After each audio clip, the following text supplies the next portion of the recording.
We are delighted to welcome this year's Sachs Family Scholar in Residence, Rabbi Dr. J. Michaelson. But before I introduce him, I just want to say a few words about Dorothy Sachs and George of blessed memory, who made this weekend of learning possible. George and Dorothy joined Beth Am in 1959, just a few years after its founding. They raised 3 children here, Lauren, Ellen, and Joel, and 2 out of 3 are here tonight, along with their spouses, Lauren and Ellen. George served as president of the board of directors, and Lauren followed in his footsteps 30 years later. And in 2007, George and Dorothy created the Sachs Family Scholar in Residence Endowment Fund, which allows us to bring scholars from across the country for a weekend of learning each year. Dorothy, you know this if you've met her, but she is quite simply a force. She is a devoted, generous supporter of this congregation and of the Jewish community. Among her many accomplishments, she co-founded the Contemporary Jewish Museum in San Francisco in 1984 and still serves on its board.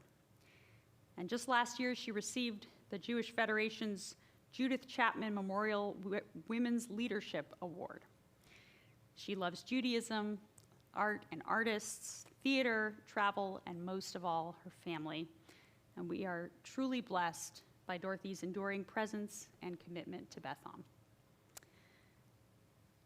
As for our scholar, Rabbi Dr. J. Michaelson works at the intersection of politics, law, and contemplative practice. He holds a PhD in Jewish thought from Hebrew University and a JD from Yale Law School. He's the author of 10 books and over 300 articles. I think he wrote a couple more just today, actually, including several books about meditation, spirituality, Jewish theology, and mysticism.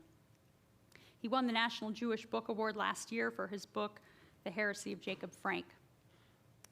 Rabbi Michaelson is an affiliated assistant professor at Chicago Theological Seminary, a visiting fellow at the Center for LGBTQ and Gender Studies and Religion, and a teacher of meditation at the New York Insight Meditation Center and at the Institute for Jewish Spirituality. Tonight, we'll hear him speak on Jewish practices of resilience in crisis. Welcome.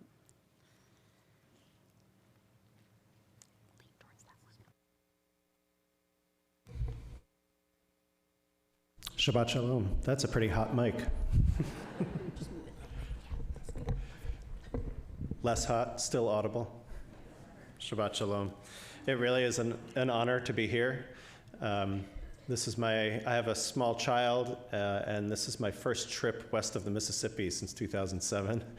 I come to California. I used to come to California quite often. I have a lot of friends in the Bay Area, so it's a real treat to be back. And also a treat because autumn has descended in New Jersey where I live. And so the heat wave that you all suffered through this week was delightful for me yesterday. So I often begin these kinds of talks and conversations with a joke. And not surprisingly, I did not find a joke for our present moment. And instead, as I was thinking about that, I came across, or in my mind, I remembered a statement that a wise teacher, a friend of mine, once made about healing, emotional healing, spiritual healing, that healing is not about going back to the way things were before the wound happened, before the difficult thing happened. Healing is about being able to be present now with that pain and not be controlled by it.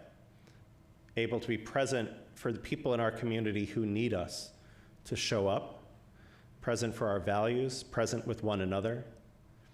And that's a little bit what I'd like to talk about this evening.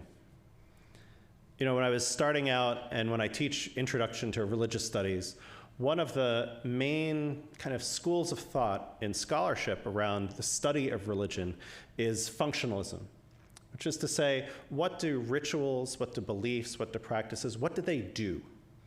So that is in distinction from the way a lot of us think about religious practice. So if we're from a more traditional framework, we might think, well, God commanded this, or I have to do this, or my mother told me I have to do this.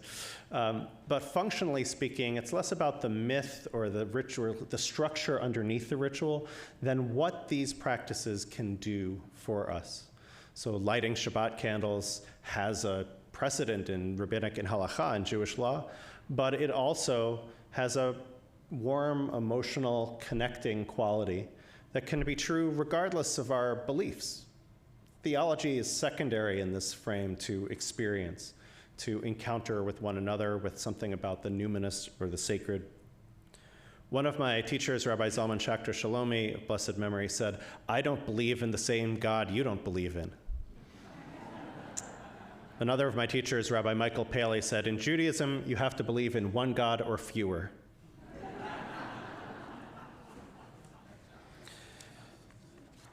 So I wanted to look at 4 practices of resilience through this functional lens.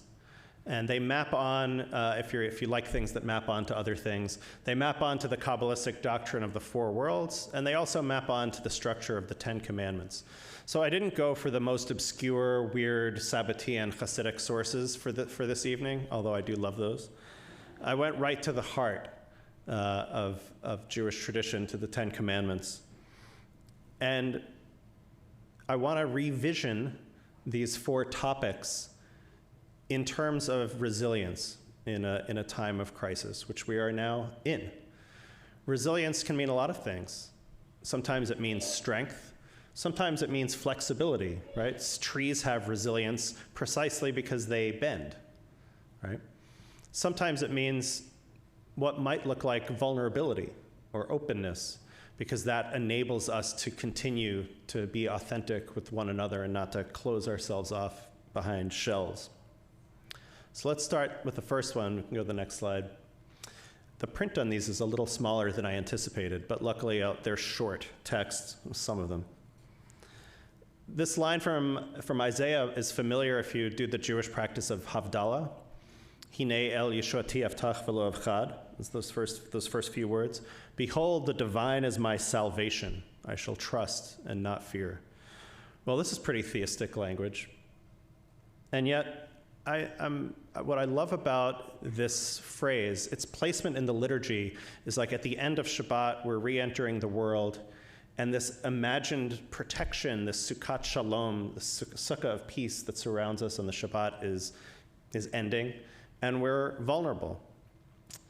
And for me, it's an existential statement more than a theological one. It's less about what God is doing and more about my recognition of what's up to me and what's not up to me. It's kind of stoicism, in a sense, not in the colloquial sense of stoicism, but in the philosophical sense, that there are some things that are up to us and some things that are not up to us.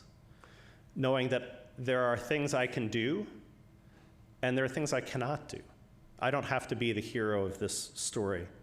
I draw here also from recovery, right, where one of the notions is that there are parts that I have to leave to the higher power because they're not within my power to change. Just now in the davening, in the silent Amidah, the last line, it's kind of the last line of the Amidah, is the Oseh Shalom, which probably a lot of us know, kind of a prayer for peace. And this for me is the part that my rational mind, my ego can't find a way through right now. I did write 2 articles today, and I've written 8 on the war, on the situation, but none of them have a policy solution. And ultimately, a lot of what I'm sitting with a lot of hopelessness, but not resignation.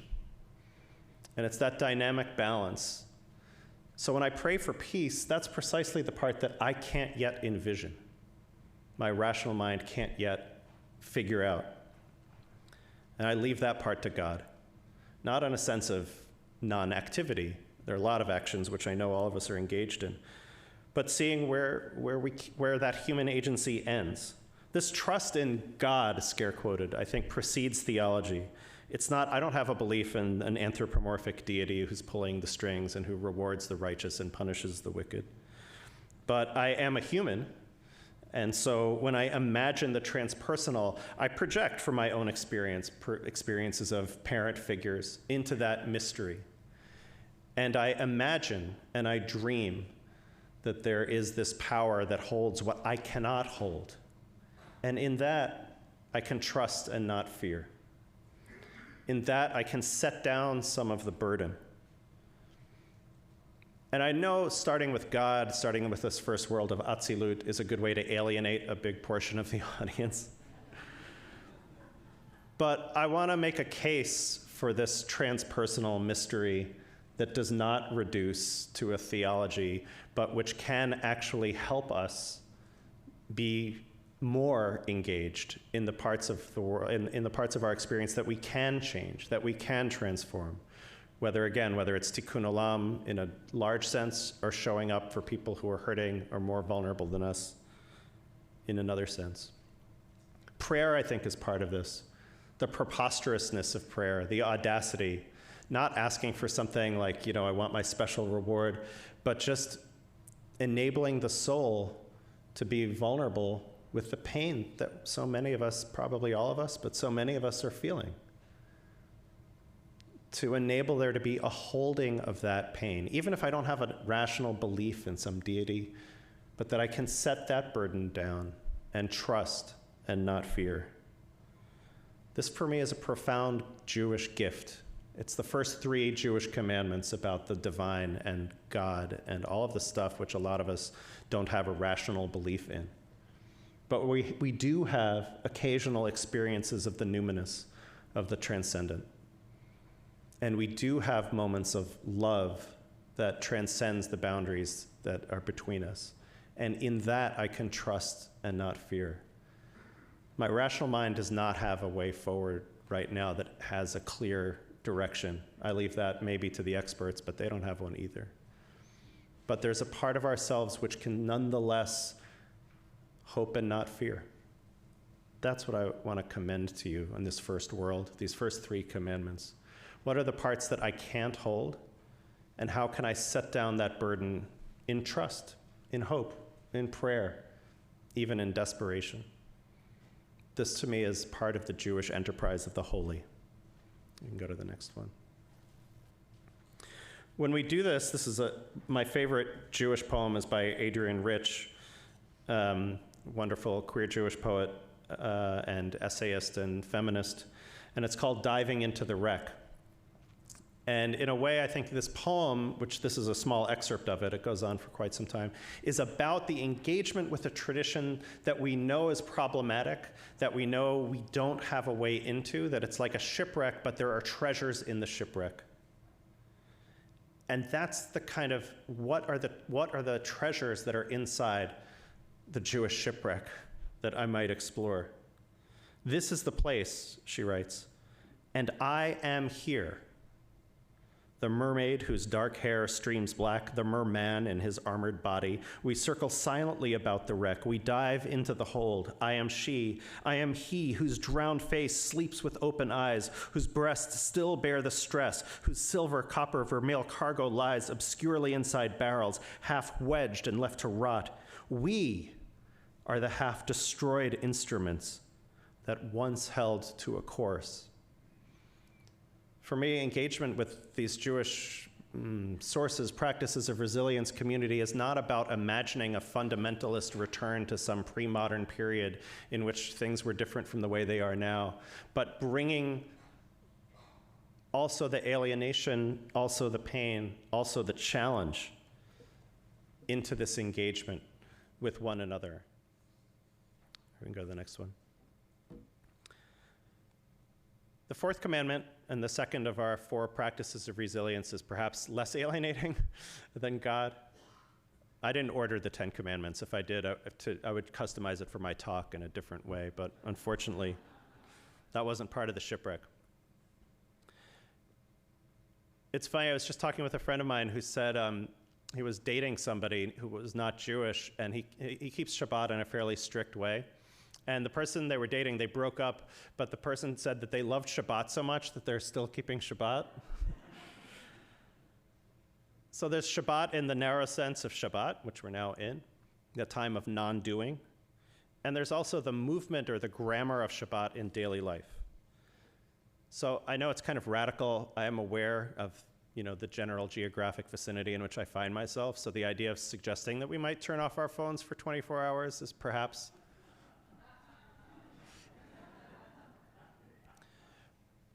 But thinking about whether we do that as a Shabbat practice or not, I've written a lot about this in my work. A lot of what I've been teaching over the last 2 weeks actually came from when I was working for a meditation company called 10% Happier during early COVID. And the stress and the pain that people were in at that time feels a little familiar in a sense to some of the shock. We're still in what the Jewish tradition calls the shloshim, the period of mourning. It's not aninut, it's not that first shock period where before the body has been buried. It's not the immediate mourning of Shiva, but it's not normal time either.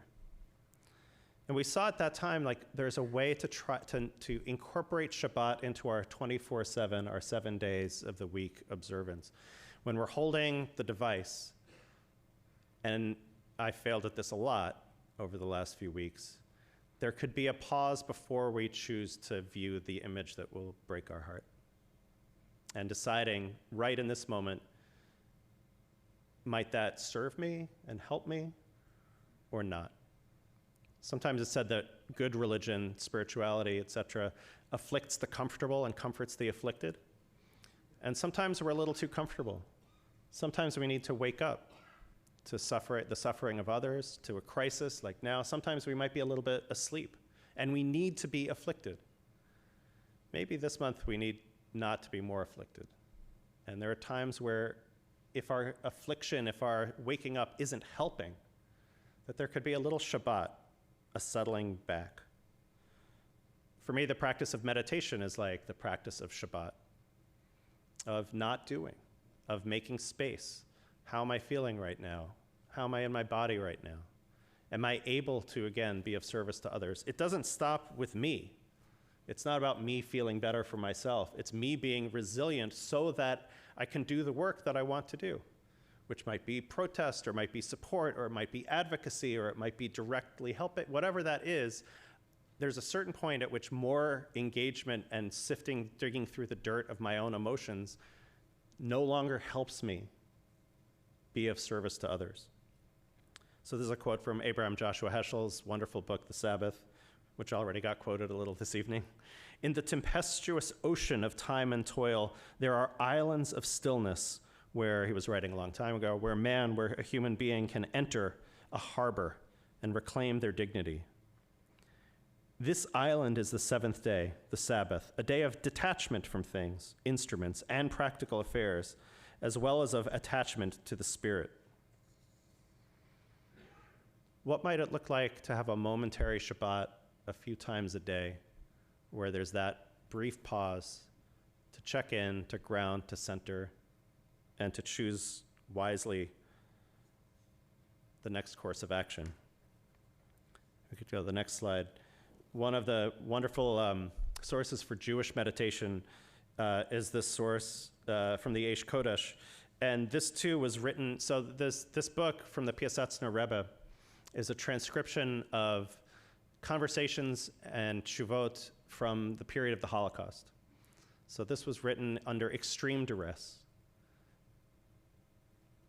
And one of the students asked the Piasetzner, we want to stem the flow of thoughts and impulses that is endemic to the working of the mind. Right? It sounds like mindfulness, right? But it's 1930s, 1940s in Europe. The flow of thoughts is highly associative, and it's very difficult for a man to extricate himself from it. In other words, I can't stop the anxiety, I can't stop the fear, I can't stop the grief, I can't stop the rage. The Rebbe then gave us concrete advice about this quieting. He said, first, you simply watch for a set period of time, observing the thoughts. One will gradually notice that the mind is emptying. The thoughts are slowing a bit from their habitual flow. Then, one must repeat a single verse or a phrase to insert holiness into the now still mind. What I love about this instruction is its kind of combination of what looks like mindfulness and what looks like mantra meditation. You could try it out. When you find yourself in a difficult state of very justified, understandable fear, rage, grief, etc., see if it's possible to just sit for a moment, just follow this, right? I mean, I'm not giving this over because it was written, on a lovely retreat center in Marin County, where I go on retreat, Spirit Rock. right? This was written in the ghetto, in the Holocaust. See if it's possible to be still for a moment and find a phrase, could be from text, scripture, poetry, Yehuda Amichai, could be from any place. And just sit with that to insert, what is this phrase? Holiness into the now still mind. This for me is Shabbat in everyday life. It's incorporating the movement of Shabbat when the flow of thoughts and impulses that is endemic to the working of the mind is causing us to not be able to be of help to others. So the third, we go to the next one actually. Oh, actually the third one has no text for it. It's the fifth commandment, which is, honor your father and mother. It's the third world, the world of emotion. Because we're the text. It's the turn toward our wider family, our Jewish family. So, I'm in a kind of very progressive queer community in New York, and it's been really challenging over the last few weeks, the ways that people are responding to the news. It's been hard. And obviously I'm not going to talk about the politics of it. It's just hard because there's different emotional reactions. Some are over too left for me, some are too right for me. Only I'm exactly right. But there's been so much support that I've found receiving and giving in my Jewish community over these past few weeks. We are non-rational, kinship-bonded primates. It's natural to have these bonds. And that's part of why we hurt. We can check in on one another. We could reconnect with one beautiful thing that you love from the Jewish tradition. A poem, a food, something to remind you of what's good and sweet about this connection. And you can send a quick text message. Just before Shabbat, I got a text message from a friend of mine, a not Jewish friend of mine, actually. Just, how are you doing? That was the whole text.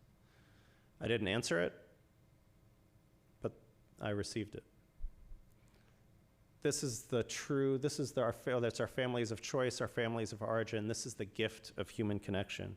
And when we are vulnerable, that gift is sweeter than it might otherwise be. It's so precious, right? There's nothing so whole as the broken heart. We'll talk about that a little bit more tomorrow afternoon in that session. That this human vulnerability enables us to be open to one another in a way which might otherwise be too embarrassing. So let's take that opportunity. You don't have to turn to your neighbor. I'm not going to do an experience right now. But let's think about somebody who you could send that short text to. How are you doing? Okay, last, fourth world, the world of Asiyah, we're going to stay on that one. The world of action has to do with ethics and selfish altruism. So the last of the commandments, it's like the don't do this, don't do that, don't do this. It's bringing it down to earth. If you ever thought, by the way, that the sort of myth of Moses on Sinai is the strangest myth of mystical experience in any world religion, right? So Moses goes up onto Mount Sinai, has a direct encounter with the Almighty, and we get none of the details, right? I mean, I'm into mysticism, right? Like that's what I write about. What happened? Fiery chariots? I don't know, wheels within wheels? Garnished, we get nothing, right? What do we get? We get tort law, right? He comes back with like the 10 commandments and then all of the elaborations. If we go back to that verse from Exodus. That's what we get. We get the fruits of the mystical experience, not the mystical experience itself. And the fruits have to do with actually doing something. So this is one of my favorite verses in the Torah, and it draws from what I was just talking about in the last 2 minutes, and then we'll finish. You shall not oppress or wrong a stranger, for you were strangers in the land of Egypt. So there's a principle in biblical hermeneutics, in biblical interpretation, that the Torah doesn't waste any words. And if you think about it, the second part of this verse is a lot of wasted words, right? This is God talking, right? The God character, that guy. It could just say, don't oppress the stranger, right? Done. I don't have to give reasons. The second half of the 10 Commandments doesn't give reasons. Don't steal, don't murder. It doesn't say don't murder because murder is not good and don't. It just says don't, right? But here actually I think the structure of the verse indicates that there are two ethical injunctions to all of us that are particularly powerful right now. The first act is to remember that we were strangers in the land of Egypt. In other words, to remember that we too have been, we don't need to remember it because we experience it, on the side of we have been oppressed, that we have been the marginalized, that we have been the ones who were hurt and excluded by the powerful. And from that place of remembering our own precarity, our precarity historically or temporarily, comes not the hardening, but the softening, the opening to make sure that those who are vulnerable in our own community, these are people who are excluded from power, the stranger, that we don't repeat the oppression that was visited on us historically. This doesn't mean we have to immediately go right to empathy with people with whom we're in a conflict. It means that we can touch into the suffering that we're experiencing these last few weeks, and from that, let that be the ground of a firm moral resolution to end and lessen suffering everywhere. That doesn't mean, again, a political thing here, this way, that way, the other. It means to recognize the pain of suffering and not push it down and not repress it, because from that soil grows the flower of loving kindness and of compassion. The mitzvot ben adam lachavero, between a human being and another. We can feel into our pain and thus empathize with the pain of others.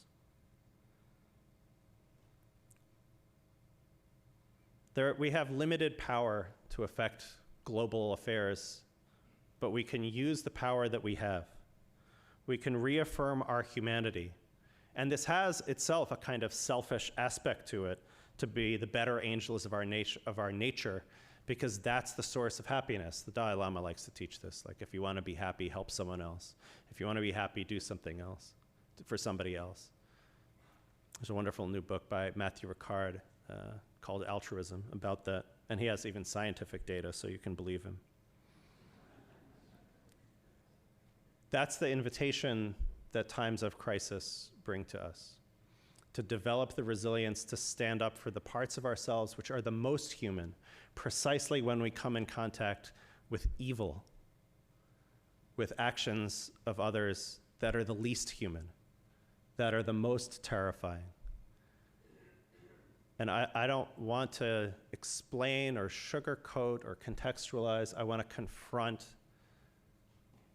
the unthinkable evil that we've just seen streaming on our devices. And I want to touch into the pain of that, and from that pain build resilience and build resolve. To me, this is the meaning of ethical monotheism itself, probably the greatest gift that the Jewish civilization ever gave to the world.